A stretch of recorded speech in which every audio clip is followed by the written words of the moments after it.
Hello, I'm Enzo, and today I'll be playing Oxygen Not Included.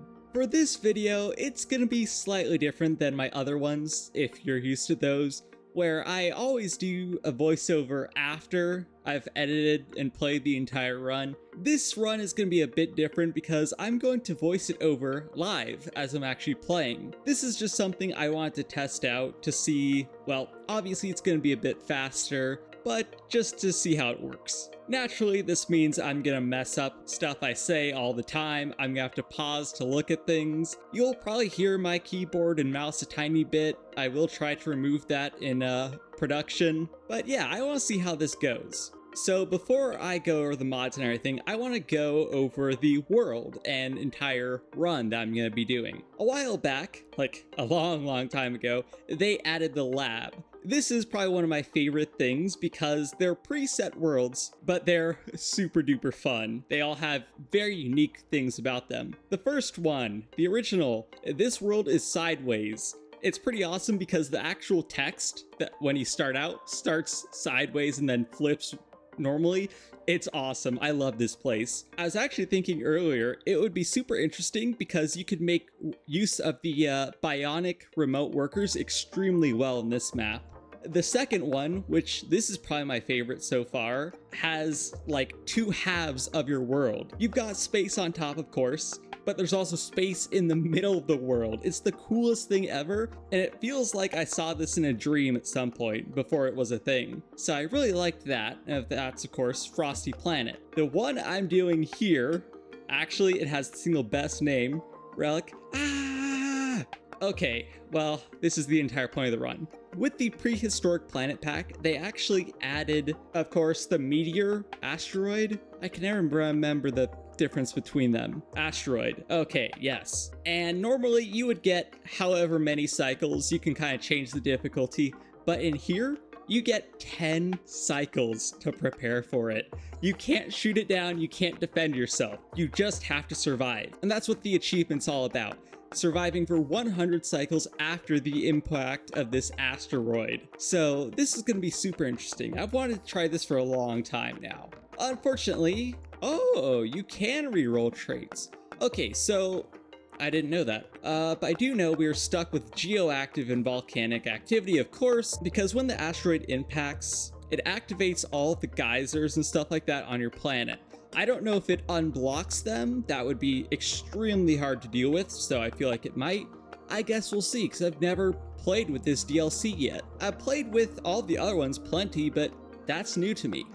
Alright, mods. I know in my previous run I have kind of made it too easy, so I removed the best, well, I forgot what it's called, the one that allows me to build teleporters essentially. Instead, we'll be going with Pipe Supercomputer because that's extremely helpful. Efficient Supply makes our duplicants smarter. Airtight doors because liquid locks are a pain. Plastic mesh and airflow tiles are always nice. No drop, very similar. Material selection properties, I feel like this should just be in the game because it's so helpful. I think the geyser average is in the game, I can never remember at this point. And you're allowed to flip most things now, so there's that. Suppress notifications, I mean, that's required. Buildable natural tile, I'm not sure if I'll use this because it can be a bit cheesy at some points, but we'll see. Mass move tool, that has saved me so much time. And finally, there are a couple of new ones. Display all temperatures. This is actually a comment suggestion because, yeah, I play in Fahrenheit when a lot of my viewers are actually in Celsius.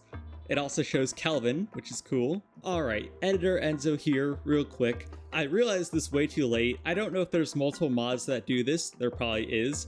But this specific mod is bugged as hell. Only the Fahrenheit readings will ever be accurate. The Celsius and Kelvin might be good most of the time, but they will bug out like crazy near the end. So yeah, take those readings with a grain of salt. This mod is also a collection of a ton of other really good ones, and it's been heavily updated. Yeah, it's super good. I have most of them disabled, but you will still see recipes from them. High pressure applications too. That is an absolute must. It is like one of my favorite mods. So I'll have to restart and I'll be back in a minute. Alright, with all of the mods loaded, I'm not going to be playing like an insanely difficult, super hard, nothing like that. I'm gonna have a relatively normal difficulty because this is gonna be tough as is. I'm not even sure if I'll be able to do it first time. I have been planning this for a while now, so I have a relative idea of what I want to do and how to start. But yeah, I mean, if I survive the first 10 cycles, well, then I gotta survive for another 100, and we'll see how that goes. So, let's get some decent rolls here. And then I play around until I find a half-decent seed. I think Metal Rich is a must. Really don't want boulders though. Slime, that would legitimately be perfect for my plan. And then conveniently it disables biome remixing, which is good. For story traits, I will have the Sonium synthesizer, even though I literally don't use it, and the Printerceptor. I'm gonna do a lot of voiceover to skip over stuff, like settings here, all relatively easy, and Atmosuit durability off, because I hate that change. I really like that roll actually. Minus the volcanic activity. I'm terrified of this, I cannot lie. I don't know what I'm in for. Okay, well, I'll be perfectly honest, I know exactly what I'm in for, but I guess I should have told you guys about my plan. We're gonna go with the classic. Builder, Excavator, Researcher. I think that's the best start. I'm going with Bionics. This is because Bionic Duplicates are just overpowered and everybody knows it. They are very expensive to maintain at the beginning, but they can work pretty much 3 times longer than normal duplicates. So, I believe if I work them to their absolute limit, I can get pretty far. So, I did a bunch of research after this. Apparently, you cannot start a duplicate with a researching booster for some bizarre reason. There are a couple of solutions to this major problem, since I will need a lot of researching and fast for this run, so I can either get a researching booster out of the printing pod, which super low chance, very difficult, or I can put a bionic duplicate to sleep, or all of them, for 6 segments, because 6 segments gives them 1 microchip. I'm going to need 2 microchips to make a researching booster. That's what I'll be going with. As you can see, all the names are based off of Borderlands characters, and yeah, I think we're ready to start. Yeah, in theory, this is how far we can push a bionic. They have 4 cycles worth of power banks, we get more to start. I would say left is a good side to start for our ladder. Oh right, we need to dig up as high as possible fast. Now, you might be wondering, why are you digging up, not down, the smart direction? That's because I want to actually harvest everything I can up high before it gets destroyed. Make sense? So yeah, let's just start excavating some stuff. We're gonna get algae, peat, shale, all the basic resources we need. Oh boy. Oh boy. I really hope these don't get uncovered. So this is a little cheaty, yeah, but you've got to be kidding me. There's a volcano right there. Okay, if those get uncovered, we are doomed. There's a freaking volcano blocks away from my start. The cool slush is gonna be good. But dang, if I have to deal with that volcano... Yep. Okay, that unlocks...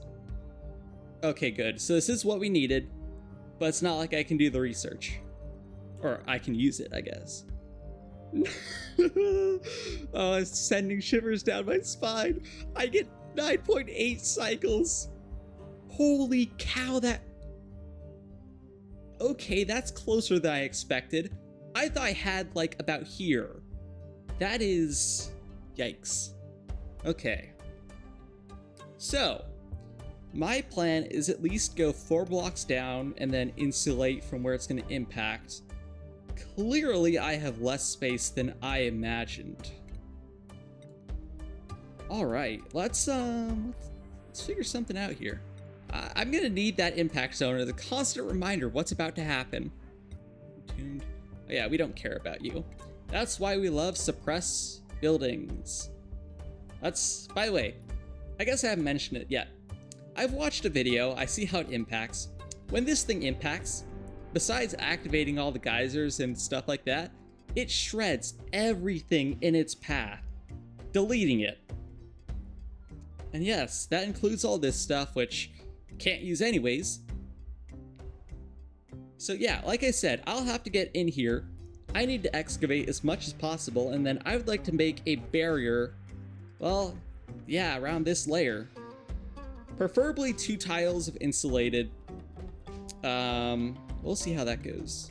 Because at the end of this 4th cycle, I absolutely need to make bathrooms, beds, all that stuff. Now, if we were crazy, I don't actually have to make the duplicants sleep. Bionic duplicants, they don't need sleep unless you want microchips. Microchips allow you to make boosters for them, which is also why I'm making that. The boosters are how you give them skills, since they cannot level up skills normally. So yeah, we can't make microchips. Oh, okay, they only require 2. Research. What do I want instantly? Instantly? Okay, it's crazy. Interior decor. It sounds ridiculous, I know, but hear me out. Oh, we need supercomputer for insulated. Oh, that's really bad. Oh man. Okay, so I might regret the piped supercomputer soon here. Okay, some of these are definitely modded. I feel like that's modded. Those small reservoirs, yeah, so all those reservoirs are absolutely modded. Would love to try them though. Oh. Ooh, okay, that's a problem. No one has proper science levels. That's gonna be really bad, actually. Which means I need to get researching. Oof, I didn't think about that. Since I don't think you can spawn with one. Okay, well. Oh yeah, my insane idea. Let's send 2 duplicants to sleep for a bit. It's gonna suck, yes, but we get our researching booster, and yeah. I don't know if the timing is 100% perfect. If I might temporarily give them 1 more bedtime unless they don't need it. Oh yeah, I can see they had to go a decent part into that. Awesome. Those 2 units. Okay, someone do this.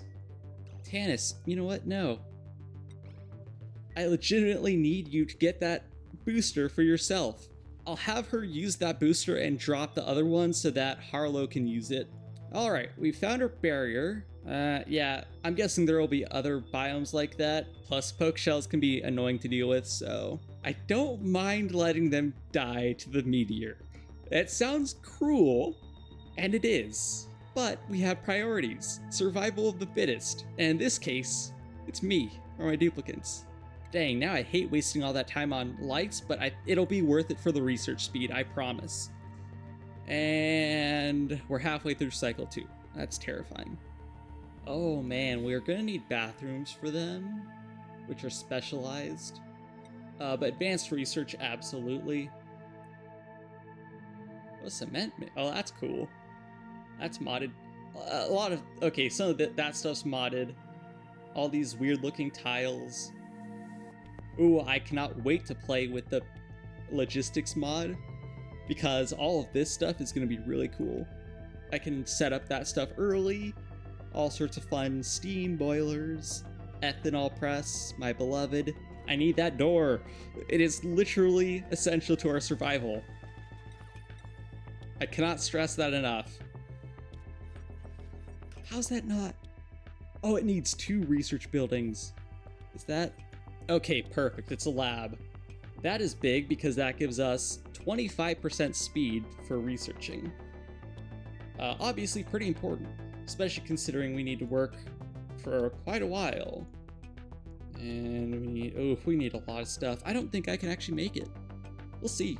I will be skipping like 90% of the footage, especially in these first few cycles. Even though they are crucial, most of what I'll be doing is researching and excavating, so nothing extremely interesting. And currently I'm working on digging a little bit into that water pond so that I have access to water, which I require for my supercomputer to get more research, and specifically the advanced research which is necessary to get insulated tiles. Oh, yes, printing pod activation. Okay, this could be massive actually. I will take a new duplicant, absolutely. Ooh, wait, oh crap, did I change the blueprint by accident? I really don't want a normal duplicate, I'm not going to lie. Alright, fine. I hate decreased science because that's literally the opposite of what I need, but that's the nice thing about bionic duplicates, you can always change all of their boosters and what they do. Let me think about a name real quick. I decided to name that duplicate Xandra from Borderlands 4. I also made a little gunk extractor, which is the toilet that these bionic duplicates required. I made a little liquid system and a bridge at the end so that the liquid flows towards it, so I have a little gunk buffer there. Dang, I guess I had to make a bigger pipe for that. Oh, I'm dumb. I literally have a mod that gives me early liquid tanks. It has to be on the ground, of course. Oh dang, that's still a ton of storage for such an early thing. Because I know they buffed the other reservoirs like crazy, which is nice. That's awesome. I love this mod already. Alright, let's see if this still works. Oh, wait a minute. I forgot you can just save and quit to re-roll it. Ah, so there's a legitimate way. Alright. Once I unlocked the insulated tiles by doing research, that's my primary goal, making a layer of 1 and occasionally 2 insulated tiles so that I can save myself from the insane temperatures of the lava that's produced by the asteroid impact. On top of that, I started constructing a peat generator next to my lab so that I have a power source that doesn't require a duplicate, and thus that labor is free to go and build more tiles and stuff like that. Oof. Standard duplicates. I guess the real question is, okay, I don't want to abuse re-rolling or anything like that. In theory, what could we get? Strength booster? A researching booster? I feel like you should be able to start with a researching booster. I don't know why I couldn't get one to roll for some reason. That's the question I'm still asking after all this time. Why can't we start with a researching booster, Clay? That would have been super helpful for this run. I managed to make it work in the end, but you know, that was annoying. I'll just take a strength booster, honestly. That's, well, hopefully the last insulated tile for now. I feel like I'm gonna need more there potentially, but I think we should seal it up for good and start expanding. Play literally the happiest theme in the game while the meteor's impacting. Thank you, game. Oh, I like this one. Alright, please just don't destroy.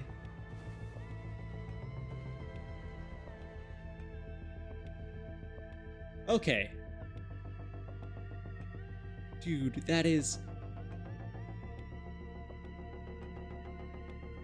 Uh-oh. Oh,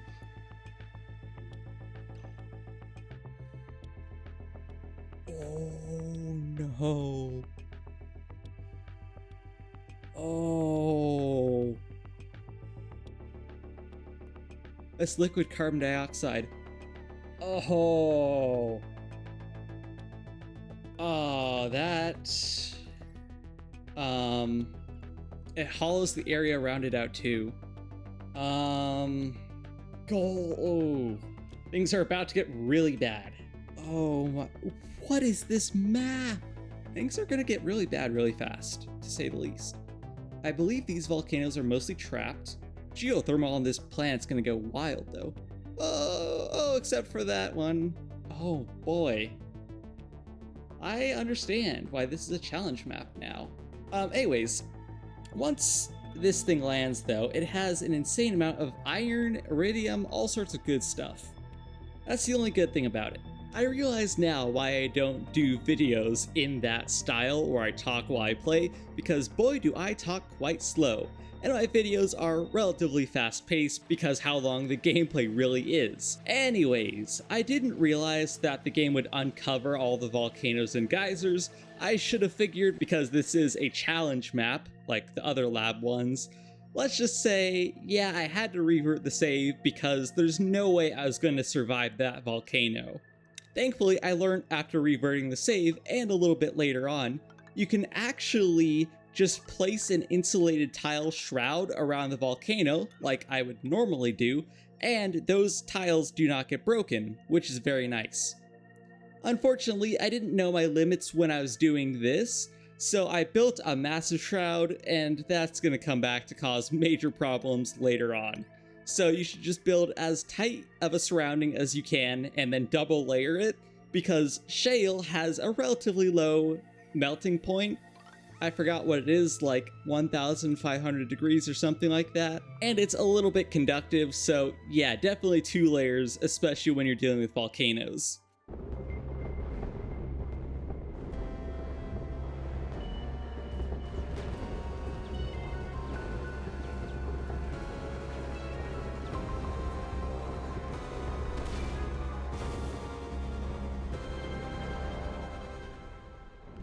Even though the asteroid has impacted my colony, I'm still not out of danger yet. Besides the insane amount of heat and just the giant mess that's going to be up there, that's sealed off thanks to that insulated layer and the abyssalite surrounding it, so it's not a massive concern for now. It will be when the heat starts penetrating the thermal tiles, which it really won't because insulated tiles are, well, designed to prevent that, but this is extreme heat we're talking about here. Anyways, now I have to focus on actual survival. I've set up some basic resources like refining metal, creating oxygen, which is, pretty important, and making metal power banks to feed my duplicants, since I am going with all bionics for now, and, well, the entire run. I was planning to get normal duplicants, but I decided not to because I just have all the infrastructure for bionics only, and they're infinitely easier to work with. At first, I really thought that all of the geysers activating around the world would be a huge downside. For some places, like that volcano, it absolutely is. However, it's insanely helpful for some stuff. I've got a cool slush geyser, which is pretty nice. It's going to help cool the place down, so heat isn't a major issue for my base.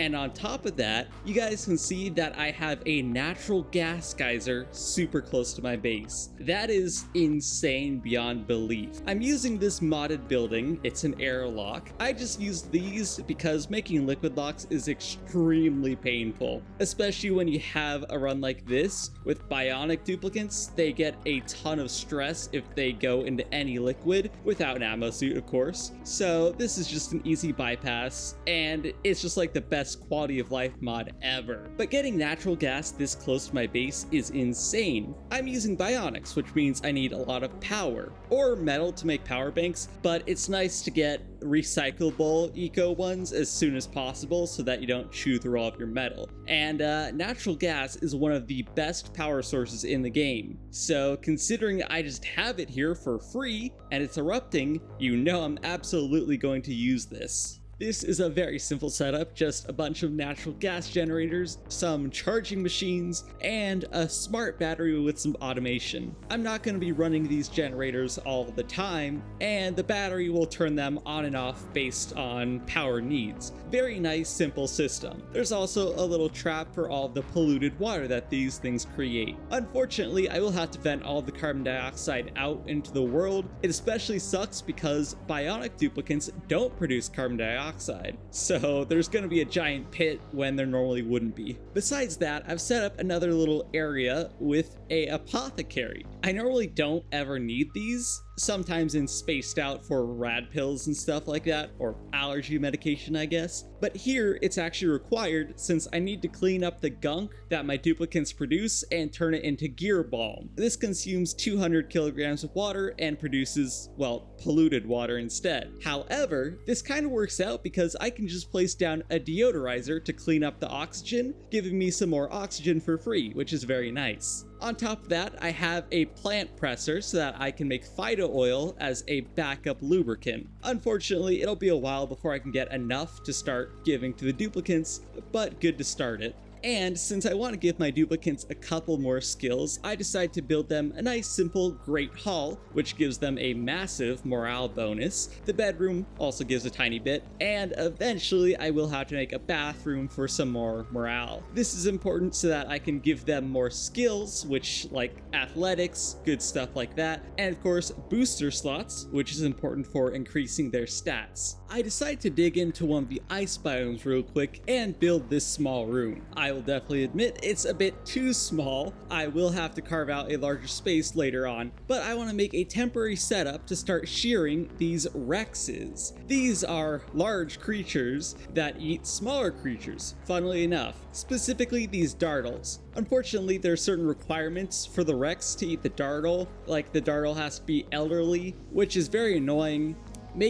And unfortunately the Rex still can't eat the Dartle even if it's like tangled up, even if it's been captured. So yeah, farming these Rex are gonna be a nightmare if you use this method. However, you can actually feed the Rex tough meat, which conveniently comes from those lums, which are infinitely easier to ranch. However, I won't be doing any of that in this run. I'm just gonna be feeding it whatever I can get from around the map. The whole reason I want to feed the Rex is so that I can shear them. They actually grow like feathers, which is essentially reed fiber if you haven't played this yet. And reed fiber is pretty important because I have a very cool plan. It's funny because I have been watching Francis John's Oxygen Not Included playthrough while I've been playing this. So I've been learning a lot of stuff from him as well. I mean, I've learned most of my Oxygen Not Included knowledge from him. But essentially, my current plan is to get Atmosuits as soon as possible so that my duplicants don't get a ton of stress when they have to dig in all these super hot or super cold biomes. And because there's liquid everywhere, we don't want them getting stressed and hurt from that. So yeah, Atmosuits, extremely important. The best part about Atmosuits on bionic duplicants is that instead of having to breathe in and out every second, they actually have an internal oxygen tank, so you don't have to worry about filling up the Atmosuits in a dock first, which is super nice. So it's absolutely worth it to just stick all bionic duplicants in Atmosuits permanently. Of course, you do need the skill if you don't want to lose all of your athletics, but that's not very hard. There is always the suit training booster if you don't have the skills first. So there's no downsides at all, which is insane. I guess I didn't mention it earlier on. Well, I know it's in my commentary during the gameplay, but I'm going to remove most of that from now on. Yeah, that's not really my style, and I talk super slow when I'm playing the game. It's just better to do everything as an afterthought.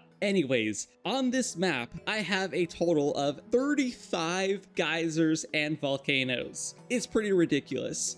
There's also 3 oil wells, but I don't really count that. I'm only here for all the other resource producing things. I only have 2 natural gas geysers, but still, that is plenty more than enough to keep me supplied right now, and well into the future. It's pretty ridiculous just how well this world actually worked out. Despite how challenging and dangerous it is, if you can survive, this place has a ton of useful resources. The only problem with this map, and I would definitely see this a lot more with standard duplicants, bionic duplicants do still get like irritated eyes and stuff like that. But yeah, you can probably see the background there. This place is an absolute mess of chlorine because of the biomes I've been hollowing out. There's carbon dioxide everywhere, there's polluted oxygen, a tiny bit of oxygen mixed in, and hydrogen because I've set up a bunch of electrolyzers. So pretty bad place, especially considering you can see that the chlorine carbon dioxide is just making up half my base at this point. So I gotta start clearing that out. I'm actually gonna throw the carbon dioxide and chlorine into separate tanks. The carbon dioxide I'll eventually just vent into space, but the chlorine is actually very helpful. You'll see why maybe later on.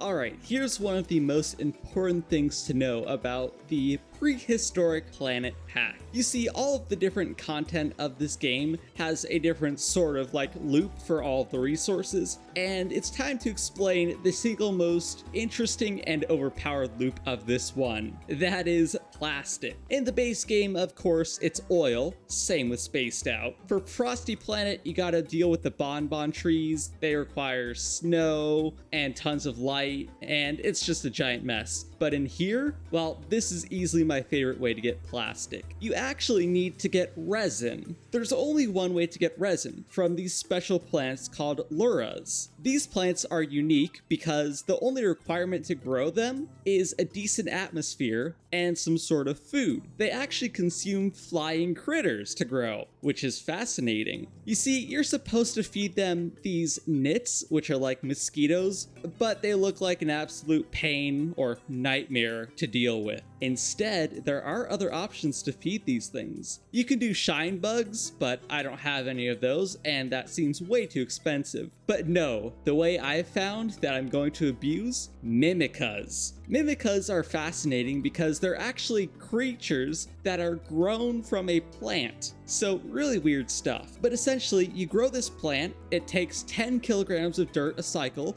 which is stupidly cheap by the way, and after those 5 cycles, it grows into a flying creature, it flies around, it dies after 5 cycles, and then drops a seed, which can be cooked into food or replanted. The mimicas are extremely interesting because besides being flying critters, they also pollinate plants and increase their growth speed by 25%. So if you're picking up what I'm putting down, they are extremely overpowered for how cheap they are. On top of that, I can feed these Lura plants for literally dirt cheap. It is insanely stupid, but I'm not complaining. I think this system is absolutely awesome because of how powerful it is. So the Luras take 12 cycles to grow normally, but with pollination, they only take 9, which is insane. So yeah, I'm going to get a ton of amber from these things. Amber is used, you have to throw it into a plant presser. You can also melt it for slightly different resources, but that's very tricky. I tried it near the end, but it's not worth it. You essentially just press it, you get 50 kilograms of resin, 25 kilograms of sand, which is also very nice, and 25 kilograms of fossil. That's the other most insane part about it. Besides getting plastic from the resin, you get fossil out of these things. Like, they could not make these things any more overpowered if they tried, because fossil, as we all know, is lime, and lime is essential for making steel. Needless to say,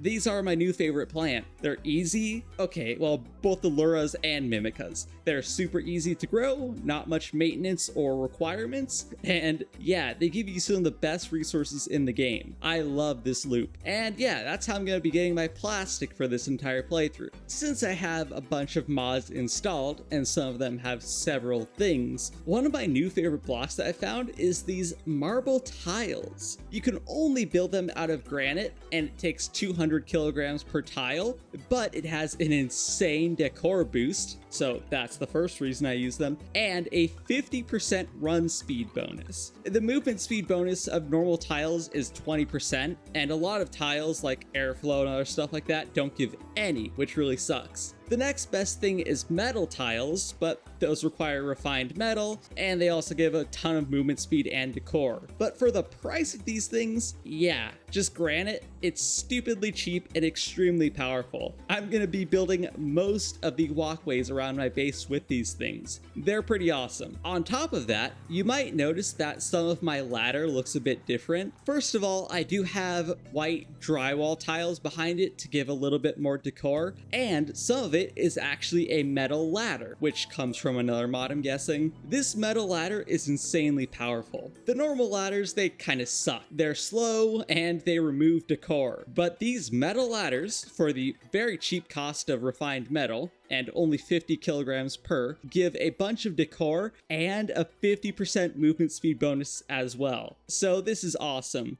My duplicants are going to be running around the base a whole lot faster, which is what you always want, because duplicants will spend most of their time, well, moving around your world, especially as the game goes later on. As you can see by the top left corner, I already have long commutes. That's a sign that your duplicants are doing a ton of stuff and running around everywhere constantly. I will enable a mod a little bit later on to remove that, because otherwise that's all you're going to see in the notifications permanently. So yeah, just wanted to note all that important stuff. Pretty much this entire time, I have just been working on making some resources. I've been using cold water through the metal refinery to get a bunch of refined metal and heat up that water to make it relatively usable. Of course, I've always been doing research, and I've added a geotuner inside of my lab, so I can now increase the output of certain geysers. For example, this natural gas geyser, meaning I get more natural gas, which is very nice. The only downside is that it increases the heat of the natural gas, and it consumes abyssalite, but yeah, those aren't really downsides to me. You'll get like an infinite amount of abyssalite. You seriously never have to worry about running out. And the heat, not a big problem.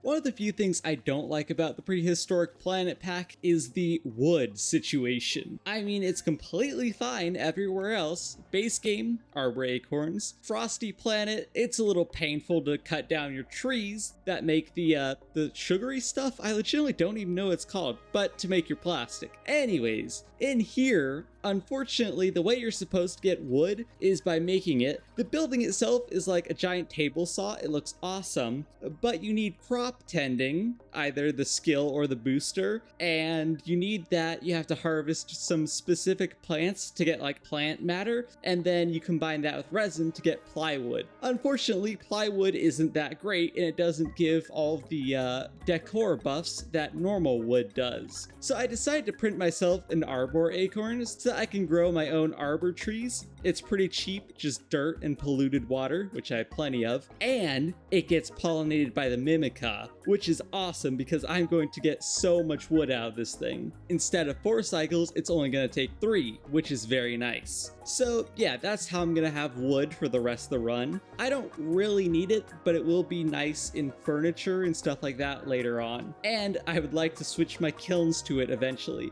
I was actually using peat for the longest time. The problem is, between the kiln and all of my generators, I chewed through most of my peat. And that's not good, especially considering I'd never built a lum farm, so I can't really renew it. I could have done this for a little bit now. However, since all of my duplicates are finally in Atmosuits, I can actually break into the Asteroid, which is extremely exciting. Something well, completely forgot to mention, the asteroid is very awesome when it actually crashes into the planet. I mean, yeah, you can intercept it in space, that's what you're supposed to do normally. However, letting it crash gives you access to a ton of resources. Okay, in some ways, you can get more resources long term if you shoot down the asteroid, like especially in Spaced Out, but if it crashes, you get access to all sorts of goodies like iron, and yes, this is completely refined iron, which is awesome. A ton of rock, you know, the usual, but glass. Like, I literally have not had to make glass this entire run because of how much the asteroid just gives you. As a matter of fact, let me give you some numbers straight from the wiki. We don't care about the rock, but in terms of iron ore itself, which does get melted, so it's hard to say how much is like ore and how much is melted, but you get 340 tons. Unfortunately, when you dig stuff out, it's only half the mass, but still, 170 tons of iron? That's pretty ridiculous. Glass is almost 300 tons, so about 150. That's pretty good. Iridium. Iridium is the most special thing from the asteroid. It's a very high-grade metal. Like, it's better than steel, kind of close to thermium, in between the two for sure, but yeah, stupidly powerful for how early on I can get it. Besides having a melting point of about 4,400 degrees Fahrenheit, which is very similar to steel, it has a thermal conductivity of 90, which is 3 times that of steel, and an overheat capacity of 900 degrees.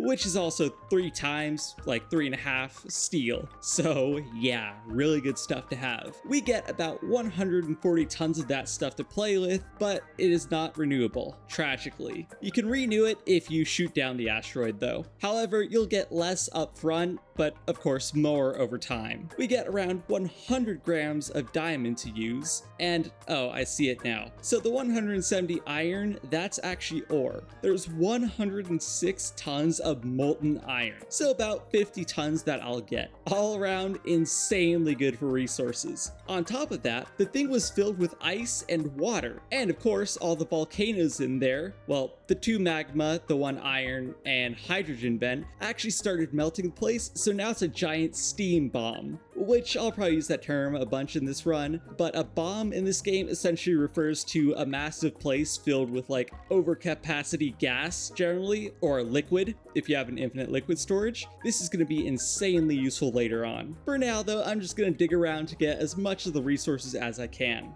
After all this time, I didn't even realize it, but I got the achievement for surviving the 100 cycles. That's pretty funny. My colony has been extremely stable for so long at this point. It is hugely in part to that natural gas geyser. That's just like one of the best finds ever, and one of the things that makes this run very fun. On top of that, I've had plastic going for a while because, like I've said, Mimicas are perfectly well balanced, and yeah, everything's just been going very well. A lot of this run, and especially this part, is just extremely slow, painful, researching everything, digging out the map, and then cleaning it up. That's like the big thing that takes the longest. Way later on, probably in the next few parts when I complete all of that, then I can start getting some serious work done on important stuff that'll be way more interesting. I also wanted to note the other story trait. So I didn't use the sonium synthesizer, not yet, that will probably be in another part, but the printer scepter, you know, like interceptor. Essentially, you can use printer pod charges, and when you store up 3 of them, you can apparently spend data banks. That's the important thing to know. And you can print pretty much any seed or critter that you want, which is pretty awesome. Of course, I use the duplicant stat selector mod so that I can choose whatever duplicant rolls or anything I want. That's definitely very cheaty, so this is like your legitimate way to do it. Unfortunately, you can't select resources or duplicates, but you get the point. Besides databanks, you also require a code to actually activate this thing. All of the story around this is pretty funny, I have to say, but to find the code, you have to go and unclog it out of a toilet, which is disgusting but hilarious at the same time. Unfortunately, the toilet just happened to spawn in like the worst place possible. The main problem is that this biome has an active volcano in it, which is rapidly heating it up like crazy. On top of that, this is a new biome that's filled with sulfur, which sulfur is useless in the base game, but has some uses in Spaced Out. It truly sucks because this place is going to be a nightmare to clear out later on. All of that sulfur is going to get turned into gas by the volcano, and I don't know if it's going to be in this part or not, but let's just say it is not fun to deal with sulfur gas. There's so many tiny details I've just skipped over in this video for the sake of time, but this gold volcano has just been open, yes, this entire time, and erupting gold. The funny thing is that I've been using this gold to make my central metal ladder, so it's very nice and it gives a 50% decor bonus, so I love it, but there has been a ton of scalding of my duplicates when they go through it. I mean, it kind of makes sense. Not with the Atmosuits anymore, but at the very beginning, yes. Anyways, I'm running this liquid loop to start getting some of that cool slush geyser, mostly draining it so that I can keep using it, and cool down the volcano at the same time. But the main project I've been working on is vacuuming out this entire area up here. This is going to be a very important area for several reasons. So, I'm hoping to turn this place into my industrial brick. I mean, it should be pretty self-explanatory what I'm trying to do here. I want to make a nice vacuum area so that I can place down some steam turbines. You'll see how I deal with those in a minute. And yeah, I want this to make a ton of power because natural gas is going to be for my duplicates. I want something for my machines. I'm also hoping to set up a couple of metal refineries,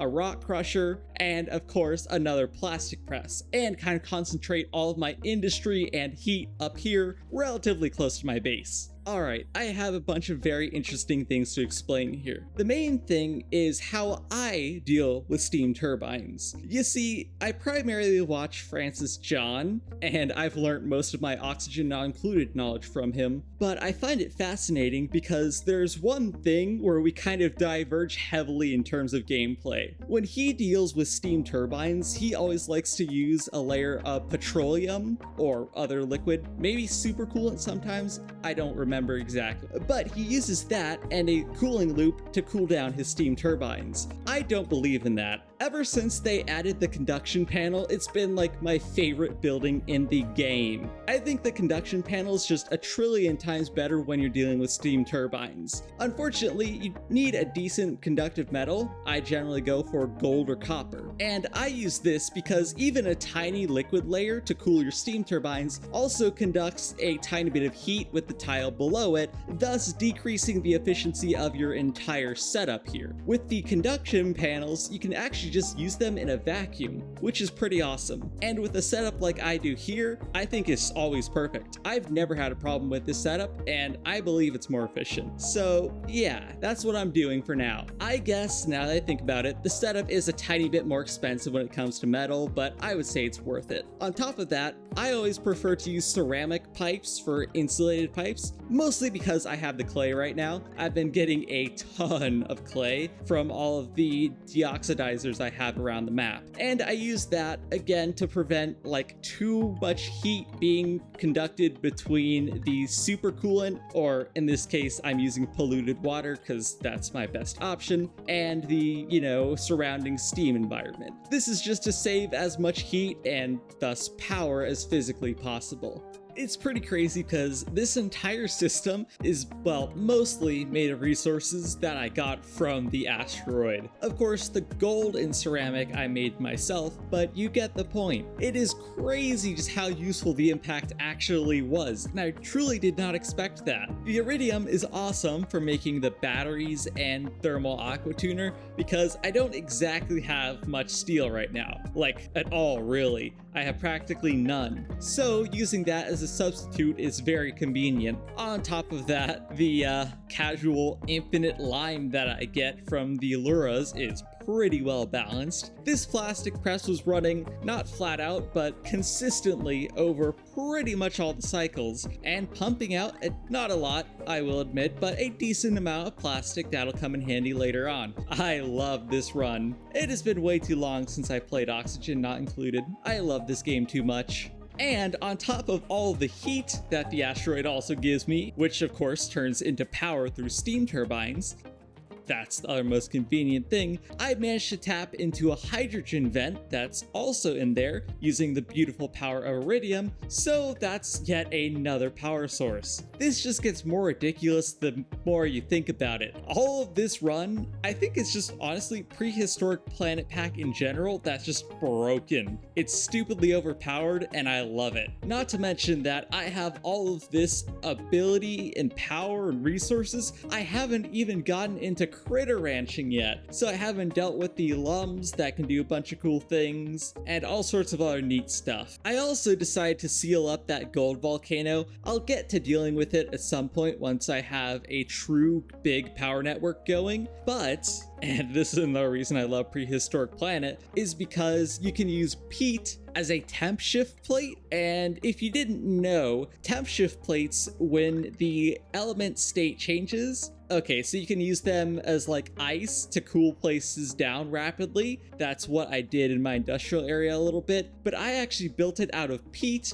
because peat has a relatively low boiling point and it actually boils into carbon and then refined carbon. By placing that on the like middle left tile, if you guys have played Oxygen Not Included, you would kind of know where that's at for geysers and volcanoes, but essentially you place it there and any solid block prevents that geyser or volcano from erupting as long as it's, well, a solid. And since the gold melts the temp shift plate, turns it into carbon, and I think it might melt it into refined carbon, yeah, it stops that volcano from erupting, which is very nice. I wish I'd known that at the start, because I easily could have used that to block the volcano next to my base. Now that I think about it, that's probably the way to go. Well, I guess I know for next time. Well, I'll probably never do the seed again, but you get the point. Great tip there. The coolant I've been using in my refineries is gunk, because it's pretty much the best thing right now. Unfortunately, I'm not taking enough heat out of the steam that's in there, it's getting extremely hot, like upwards of 500 plus degrees. It's pretty insane. So the gunk can't actually exchange enough heat, meaning it goes back into the metal refinery extremely hot. And the problem with that is, well, it started boiling when it exits the machine. However, that's not a bad thing per se. I'm losing some rock when I have to repair the pipes, but I get petroleum out of this.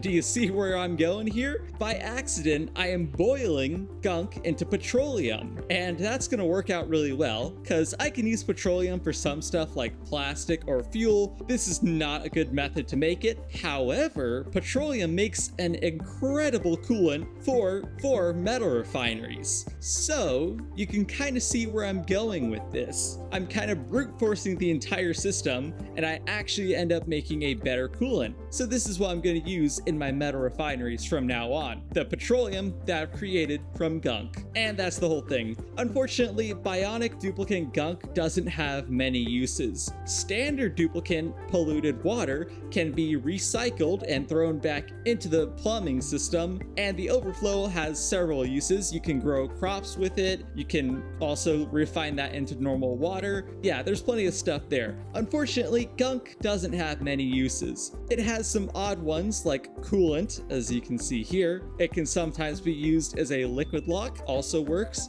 but most of the time you're either just gonna dump it into space or boil it. I will get to that later, or in the next episode. I have so much footage here, I legitimately don't know what I'm going to use in this episode or the next. Here is one of the craziest ideas I've had in this entire run. So, with the emulsifier, a relatively new building, it's what lets you make like super coolant and visco gel now instead of the manipulator. I legitimately don't remember what it's called because I haven't used it in forever at this point. Anyways, I've decided to make some biodiesel using Fido oil. I've been getting a ton of Fido oil, which I use to lubricate my duplicants, and I get that from slime and sea comb, which is all over the map in all of those swamp biomes. This stuff is really good, and it's super cheap to make Fido oil. Fido oil with bleach stone, which I have tons of as well, I can use to make biodiesel. Obviously, you can use biodiesel as a fuel for all sorts of things, but I had an insane idea. Biodiesel can be frozen into tallow. Now, yes, this is very stupid and makes absolutely zero sense, but bear with me for a minute, alright? Why do I need tallow? Well, I technically don't, but at some point, if I want to start having normal duplicants, I will need to figure out food for them. Now, unfortunately, in this part, I will not get standard duplicants. I'm still only bionics, but I wanted to do this because it's so stupid I had to. Yeah, I can make my own tallow, and then I can make pemmican, whatever the heck this stuff is called, where you just combine meat and tallow and you have a food that never goes bad. So yeah, pretty awesome stuff. As usual, I've just been clearing out my entire world, and I have to say, this map is filled with swamps and polluted water. It's quite a nightmare, honestly, especially considering I have 2 polluted water vents, which create germ-filled polluted water. That's not really a problem until I want actual duplicants, but I might as well deal with it either way. And to deal with all of this polluted water, I have a pretty awesome idea. Let me introduce you to my favorite building like ever. It's from a mod, of course. It's Doof's Machinery, I believe. It's called the Flocculation Sieve. I probably butchered pronouncing that, but you get the point. Anyways, it's like the normal sieve that refines polluted water into normal water, but it requires a bit more power, steel and plastic to build instead, and it requires chlorine to function. This thing is absolutely awesome. It takes in the polluted water and chlorine to produce clean water, meaning it does remove any and all germs in there, which is pretty awesome. And the best part, it actually creates pure clay as a byproduct instead of polluted dirt, which is awesome. So this solves all of my problems, and that's why it's like my favorite building ever. So that's what I'll be using to clean up a good portion of my map for now. And throughout all of my gameplay, I've only crashed once. The most bizarre thing is how the crash menu looks. I'm pretty sure it has something to do with the broken temperature mod, but still, I have never seen a crash screen like this before. So, as you can maybe see, I've collected a little bit of water at this point. I forgot the exact number. I have a feeling it's like 300 plus tons and nothing to do with it. However, this new vacuumed out area is the key and what I'll be using all of it for. It's actually crazy because all of that water is going to get consumed stupidly fast. Anyways, I did a whole bunch of research on what I wanted to build, looked at a bunch of designs, and I have a relatively good idea. It's crazy because where I built it in this spot, it's just barely enough space because of that neutronium hunk poking out there, but it's going to be pretty awesome. Of course, you might have seen this type of thing before, but this is what's known as a Hydra. Normally in my runs, I would go with the advanced electrolyzer mod. It adds a more expensive electrolyzer. It requires refined metal, it requires more power, and produces a bit more heat, but it automatically sorts the oxygen and hydrogen into separate pipes. But of course, that's a very cheap price to pay for easy oxygen separation, so I wanted to go with something a bit more interesting. The Hydra is a little bit cheaty because of how the mechanics of it work. However, I think the pure scale and insanity of what I'm doing here makes up for it. You see, to use up all 300 plus tons of water,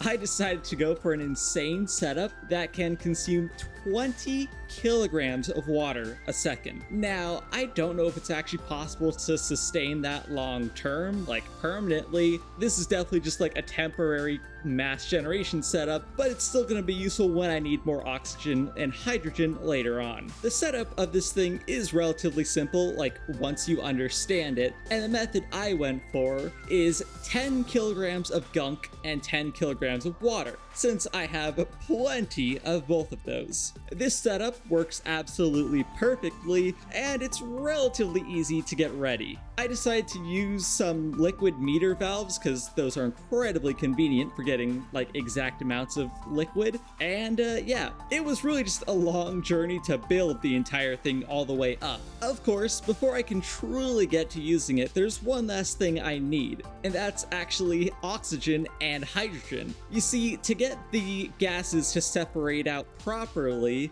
you have to kind of pre-fill both sides with it. So one side with oxygen and one side with hydrogen. I think it does have to be left hydrogen, right oxygen. That's how the thing works. If you activate it without doing this crucial step, it'll put all the gases to the left side. It's really weird stuff, but I don't question it because it's quite awesome and super convenient. This setup, I have to say, is pretty awesome. This is definitely one of the best things I've ever built, especially considering it's 20 electrolyzers. Most of these setups just might be 1, 3, or even 9 is the largest I've seen, but never 20. It's pretty awesome. I did the math, and you can actually support up to like 177 duplicates with this thing. It's ridiculous, but I would probably go with 170. Obviously, I'm not going to go that crazy for this playthrough, but I'm just saying I could. Unfortunately, I don't know how much time is into the run yet. I'm guessing it's around 20 hours, maybe a bit less. I actually don't know what the final time is,